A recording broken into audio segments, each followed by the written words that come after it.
Komisi Independen Pemilihan Kabupaten Aceh Tamiang, Minggu pagi 29 Juli 2018 menggelar uji mampu baca Al-Quran bagi bakal calon pengganti bacalek anggota DPRK Aceh Tamiang pemilihan umum yang digelar pada tahun 2019 nanti.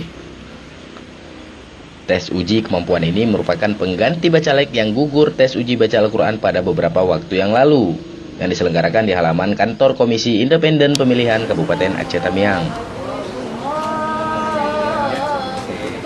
Sebanyak 31 bacalek pengganti dari 15 partai politik ini diuji kemampuannya untuk persyaratan yang ditetapkan sebagai caleg yang ikut pada kontes Pileg 2019 nanti.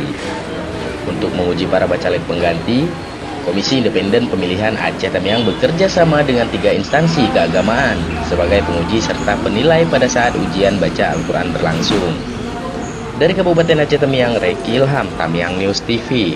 Jadi hari ini KIP Tamiang menyelenggarakan uji mampu baca Al-Quran bagi calon pengganti, baik yang pengganti kemarin tidak lulus uji mampu ataupun calon pengganti lainnya untuk memenuhi kuota dengan jumlah 31 peserta.